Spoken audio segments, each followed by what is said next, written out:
June 17. When the dinner hour brought us together again, Count Fosco was in his usual excellent spirits.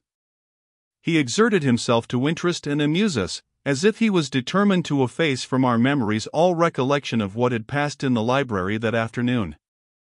Lively descriptions of his adventures in traveling, amusing anecdotes of remarkable people whom he had met with abroad, quaint comparisons between the social customs of various nations, illustrated by examples drawn from men and women indiscriminately all over Europe, humorous confessions of the innocent follies of his own early life, when he ruled the fashions of a second-rate Italian town, and wrote preposterous romances on the French model for a second-rate Italian newspaper, all flowed in succession so easily and so gaily from his lips, and all addressed our various curiosities and various interests so directly and so delicately, that Laura and I listened to him with as much attention and, inconsistent as it may seem, with as much admiration also, as Madame Fosco herself. Women can resist a man's love, a man's fame, a man's personal appearance, and a man's money, but they cannot resist a man's tongue when he knows how to talk to them. After dinner, while the favorable impression which he had produced on us was still vivid in our minds, the Count modestly withdrew to read in the library. Laura proposed a stroll in the grounds to enjoy the close of the long evening. It was necessary in common politeness to ask Madame Fosco to join us, but this time she had apparently received her orders beforehand, and she begged we would kindly excuse her. "The Count will probably want a fresh supply of cigarettes," she remarked by way of apology, "and nobody can make them to his satisfaction but myself." Her cold blue eyes almost warmed as she spoke the words. She looked actually proud of being the officiating medium through which her lord and master composed himself with tobacco smoke. Laura and I went out together alone. It was a misty, heavy evening. There was a sense of blight in the air, the flowers were drooping in the garden, and the ground was parched and dewless. The western heaven, as we saw it over the quiet trees, was of a pale yellow hue, and the sun was setting faintly in a haze. Coming rain seemed near. It would fall probably with the fall of night. "Which way shall we go?" I asked. "Towards the lake, Marian, if you like," she answered. "You seem unaccountably fond, Laura, of that dismal lake." "No, not of the lake but of the scenery about it. The sand and heath and the fir trees are the only objects I can discover, in all this large place, to remind me of Limmeridge. But we will walk in some other direction if you prefer it." "I have no favorite walks at Blackwater Park, my love. One is the same as another to me. Let us go to the lake. We may find it cooler in the open space than we find it here." We walked through the shadowy plantation in silence. The heaviness in the evening air oppressed us both, and when we reached the boathouse we were glad to sit down and rest inside. A white fog hung low over the lake. The dense brown line of the trees on the opposite bank appeared above it, like a dwarf forest floating in the sky. The sandy ground, shelving downward from where we sat, was lost mysteriously in the outward layers of the fog. The silence was horrible. No rustling of the leaves, no bird's note in the wood, no cry of waterfowl from the pools of the hidden lake. Even the croaking of the frogs had ceased tonight. "It is very desolate and gloomy," said Laura. "But we can be more alone here than anywhere else." She spoke quietly and looked at the wilderness of sand and mist with steady, thoughtful eyes. I could see that her mind was too much occupied to feel the dreary impressions from without which had fastened themselves already on mine. "I promised, Marian, to tell you the truth about my married life, instead of leaving you any longer to guess it for yourself," she began. "That secret is the first I have ever had from you, love, and I am determined it shall be the last. I was silent, as you know, for your sake and perhaps a little for my own sake as well. It is very hard for a woman to confess that the man to whom she has given her whole life is the man of all others who cares least for the gift. If you were married yourself, Marian, and especially if you were happily married, you would feel for me as no single woman can feel, however kind and true she may be. What answer could I make? I could only take her hand and look at her with my whole heart as well as my eyes would let me. How often, she went on, I have heard you laughing over what you used to call your poverty, how often you have made me mock speeches of congratulation on my wealth. Oh, Marian, never laugh again. Thank God for your poverty, it has made you your own mistress, and has saved you from the lot that has fallen on me. A sad beginning on the lips of a young wife, sad in its quiet plain-spoken truth. The few days we had all passed together at Blackwater Park had been many enough to show anyone, what her husband had married her for. You shall not be distressed, she said, by hearing how soon my disappointments and my trials began, or even by knowing what they were. It is bad enough to have them on my memory. If I tell you how he received the first and last attempt at remonstrance that I ever made, you will know how he has always treated me, as well as if I had described it in so many words. It was one day at Rome when we had ridden out together to the tomb of Cecilia Metella. The sky was calm and lovely, and the grand old ruin looked beautiful, and the remembrance that a husband's love had raised it in the old time to a wife's memory, made me feel more tenderly and more anxiously towards my husband than I had ever felt yet. Would you build such a tomb for me, Percival? I asked him. You said you loved me dearly before we were married, and yet, since that time I could get no farther. Marian! He was not even looking at me.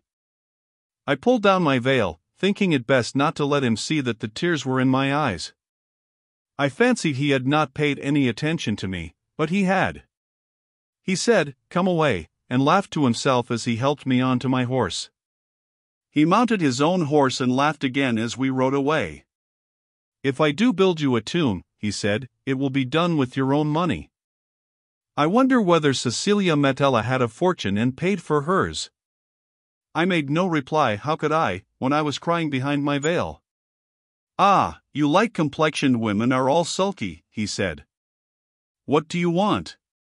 Compliments and soft speeches? Well, I'm in a good humor this morning.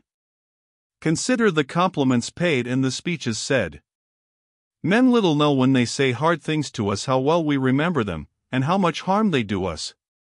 It would have been better for me if I had gone on crying, but his contempt dried up my tears and hardened my heart. From that time, Marian, I never checked myself again in thinking of Walter Hartright. I let the memory of those happy days, when we were so fond of each other in secret, come back and comfort me. What else had I to look to for consolation? If we had been together, you would have helped me to better things.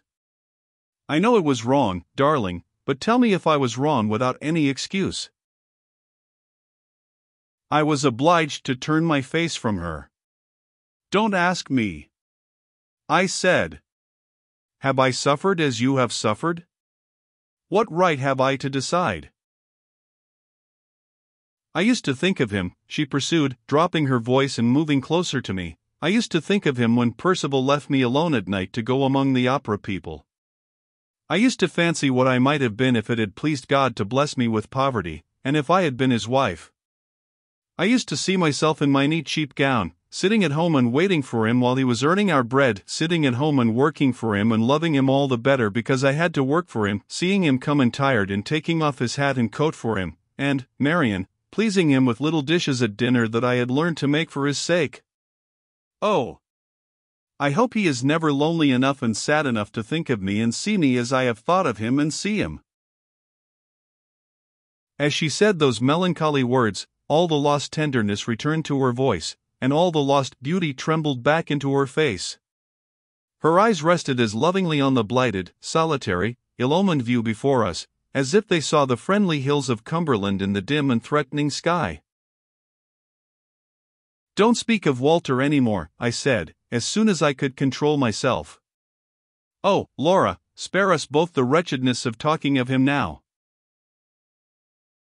She roused herself, and looked at me tenderly. I would rather be silent about him forever, she answered, than cause you a moment's pain. It is in your interests, I pleaded, it is for your sake that I speak. If your husband heard you, it would not surprise him if he did hear me." She made that strange reply with a weary calmness and coldness. The change in her manner, when she gave the answer, startled me almost as much as the answer itself. "Not surprise him?" I repeated. "Laura! Remember what you were saying, you frighten me." "It is true," she said, "it is what I wanted to tell you today, when we were talking in your room. My only secret when I opened my heart to him at Limmeridge was a harmless secret, Marion, you said so yourself. The name was all I kept from him, and he has discovered it." I heard her, but I could say nothing. Her last words had killed the little hope that still lived in me. "It happened at Rome," she went on, as wearily calm and cold as ever. "We were at a little party given to the English by some friends of Sir Percival's, Mr. and Mrs. Markland. Mrs. Markland had the reputation of sketching very beautifully, and some of the guests prevailed on her to show us her drawings. We all admired them, but something I said attracted her attention particularly to me. 'Surely you draw yourself?' she asked. 'I used to draw a little once,' I answered, 'but I have given it up.' 'If you have once drawn,' she said, 'you may take to it again one of these days, and if you do, I wish you would let me recommend you a master.' I said nothing, you know why, Marion, and tried to change the conversation. But Mrs. Markland persisted. 'I have had all sorts of teachers,' she went on, 'but the best of all, the most intelligent and the most attentive, was a Mr. Hartright. If you ever take up your drawing again, do try him as a master. He is a young man, modest and gentlemanlike. I am sure you will like him.' Think of those words being spoken to me publicly, in the presence of strangers who had been invited to meet the bride and bridegroom. I did all I could to control myself. I said nothing, and looked down close at the drawings. When I ventured to raise my head again, my eyes and my husband's eyes met, and I knew, by his look, that my face had betrayed me. 'We will see about Mr. Hartright,' he said, looking at me all the time, 'when we get back to England.' I agree with you, Mrs. Markland. I think Lady Glyde is sure to like him." He laid an emphasis on the last words which made my cheeks burn, and set my heart beating as if it would stifle me. Nothing more was said. We came away early. He was silent in the carriage driving back to the hotel. He helped me out, and followed me upstairs as usual. But the moment we were in the drawing-room, he locked the door, pushed me down into a chair, and stood over me with his hands on my shoulders. "Ever since that morning when you made your audacious confession to me at Limmeridge," he said, "I have wanted to find out the man, and I found him in your face tonight. Your drawing master was the man, and his name is Hartright. You shall repent it, and he shall repent it, to the last hour of your lives. Now go to bed and dream of him if you like, with the marks of my horsewhip on his shoulders. Whenever he is angry with me now he refers to what I acknowledged to him in your presence with a sneer or a threat. I have no power to prevent him from putting his own horrible construction on the confidence I placed in him. I have no influence to make him believe me, or to keep him silent. You looked surprised today when you heard him tell me that I had made a virtue of necessity in marrying him. You will not be surprised again when you hear him repeat it, the next time he is out of temper. Oh, Marion! Don't! Don't! You hurt me." I had caught her in my arms, and the sting and torment of my remorse had closed them round her like a vice. Yes. My remorse. The white despair of Walter's face, when my cruel words struck him to the heart in the summer house at Limmeridge, rose before me in mute, unendurable reproach. My hand had pointed the way which led the man my sister loved, step by step, far from his country and his friends.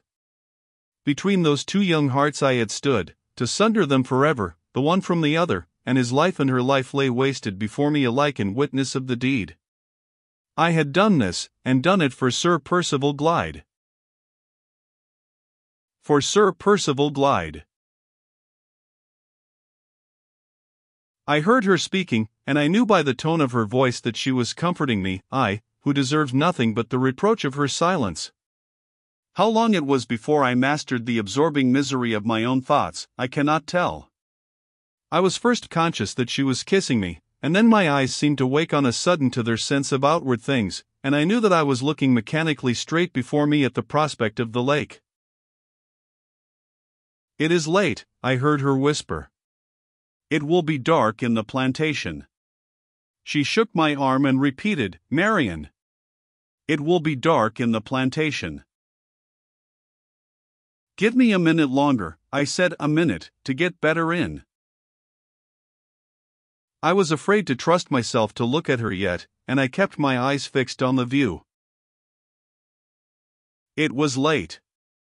The dense brown line of trees in the sky had faded in the gathering darkness to the faint resemblance of a long wreath of smoke. The mist over the lake below had stealthily enlarged, and advanced on us. The silence was as breathless as ever, but the horror of it had gone, and the solemn mystery of its stillness was all that remained. "We are far from the house," she whispered. "Let us go back." She stopped suddenly, and turned her face from me towards the entrance of the boathouse. "Marion," she said, trembling violently. "Do you see nothing? Look." "Where?" "Down there, below us." She pointed. My eyes followed her hand, and I saw it too. A living figure was moving over the waste of heath in the distance. It crossed our range of view from the boathouse, and passed darkly along the outer edge of the mist. It stopped far off, in front of us, waited, and passed on, moving slowly, with the white cloud of mist behind it and above it, slowly, slowly, till it glided by the edge of the boathouse, and we saw it no more. We were both unnerved by what had passed between us that evening. Some minutes elapsed before Laura would venture into the plantation, and before I could make up my mind to lead her back to the house. "Was it a man or a woman?" she asked in a whisper, as we moved at last into the dark dampness of the outer air. "I am not certain." "Which do you think?" "It looked like a woman." "I was afraid it was a man in a long cloak." "It may be a man. In this dim light it is not possible to be certain." "Wait, Marion. I'm frightened, I don't see the path. Suppose the figure should follow us?" "Not at all likely, Laura. There is really nothing to be alarmed about. The shores of the lake are not far from the village, and they are free to anyone to walk on by day or night. It is only wonderful we have seen no living creature there before." We were now in the plantation. It was very dark, so dark, that we found some difficulty in keeping the path. I gave Laura my arm, and we walked as fast as we could on our way back. Before we were halfway through she stopped, and forced me to stop with her. She was listening. "Hush," she whispered. "I hear something behind us." "Dead leaves," I said to cheer her, "or a twig blown off the trees." "It is summer time, Marion, and there is not a breath of wind. Listen." I heard the sound too, a sound like a light footstep following us. "No matter who it is, or what it is," I said, "let us walk on. In another minute, if there is anything to alarm us, we shall be near enough to the house to be heard." We went on quickly, so quickly, that Laura was breathless by the time we were nearly through the plantation, and within sight of the lighted windows. I waited a moment to give her breathing time. Just as we were about to proceed she stopped me again, and signed to me with her hand to listen once more. We both heard distinctly a long, heavy sigh behind us, in the black depths of the trees. "Who's there?" I called out. There was no answer. "Who's there?" I repeated. An instant of silence followed, and then we heard the light fall of the footsteps again, fainter and fainter, sinking away into the darkness, sinking, till they were lost in the silence. We hurried out from the trees to the open lawn beyond, crossed it rapidly, and without another word passing between us, reached the house. In the light of the hall lamp Laura looked at me, with white cheeks and startled eyes. "I am half dead with fear," she said. "Who could it have been?" "We will try to guess tomorrow," I replied. "In the meantime, say nothing to anyone of what we have heard and seen." "Why not?" "Because silence is safe, and we have need of safety in this house."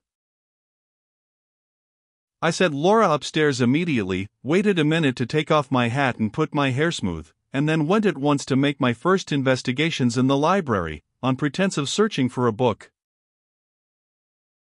There sat the Count, filling out the largest easy chair in the house, smoking and reading calmly, with his feet on an ottoman, his cravat across his knees, and his shirt collar wide open. And there sat Madame Fosco, like a quiet child, on a stool by his side, making cigarettes.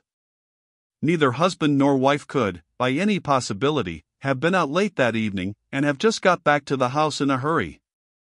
I felt that my object in visiting the library was answered the moment I set eyes on them. Count Fosco rose in polite confusion and tied his cravat on when I entered the room. "Pray don't let me disturb you," I said. "I have only come here to get a book." "All unfortunate men of my size suffer from the heat," said the Count, refreshing himself gravely with a large green fan. "I wish I could change places with my excellent wife. She is as cool at this moment as a fish in the pond outside." The Countess allowed herself to thaw under the influence of her husband's quaint comparison. "I am never warm, Miss Holcombe," she remarked, with the modest air of a woman who was confessing to one of her own merits. "Have you and Lady Glyde been out this evening?" asked the Count, while I was taking a book from the shelves to preserve appearances. "Yes, we went out to get a little air." "May I ask in what direction?" "In the direction of the lake, as far as the boathouse." "Aha! As far as the boathouse?" Under other circumstances I might have resented his curiosity. But tonight I hailed it as another proof that neither he nor his wife were connected with the mysterious appearance at the lake. "No more adventures, I suppose, this evening," he went on. "No more discoveries, like your discovery of the wounded dog?" He fixed his unfathomable gray eyes on me, with that cold, clear, irresistible glitter in them which always forces me to look at him, and always makes me uneasy while I do look. An unutterable suspicion that his mind is prying into mine overcomes me at these times, and it overcame me now. "No," I said shortly, "no adventures, no discoveries." I tried to look away from him and leave the room. Strange as it seems, I hardly think I should have succeeded in the attempt if Madame Fosco had not helped me by causing him to move and look away first. "Count, you are keeping Miss Holcombe standing," she said. The moment he turned round to get me a chair, I seized my opportunity, thanked him, made my excuses, and slipped out. An hour later, when Laura's maid happened to be in her mistress's room, I took occasion to refer to the closeness of the night, with a view to ascertaining next how the servants had been passing their time. "Have you been suffering much from the heat downstairs?" I asked. "No, miss," said the girl, "we have not felt it to speak of." "You have been out in the woods then, I suppose?" "Some of us thought of going, miss. But cook said she should take her chair into the cool courtyard, outside the kitchen door, and on second thoughts, all the rest of us took our chairs out there too. The housekeeper was now the only person who remained to be accounted for. "Is Mrs. Michelson gone to bed yet?" I inquired. "I should think not, miss," said the girl, smiling. "Mrs. Michelson is more likely to be getting up just now than going to bed." "Why? What do you mean? Has Mrs. Michelson been taking to her bed in the daytime?" "No, miss, not exactly, but the next thing to it. She's been asleep all the evening on the sofa in her own room." Putting together what I observed for myself in the library, and what I have just heard from Laura's maid, one conclusion seems inevitable. The figure we saw at the lake was not the figure of Madame Fosco, of her husband, or of any of the servants. The footsteps we heard behind us were not the footsteps of anyone belonging to the house. Who could it have been? It seems useless to inquire. I cannot even decide whether the figure was a man's or a woman's. I can only say that I think it was a woman's.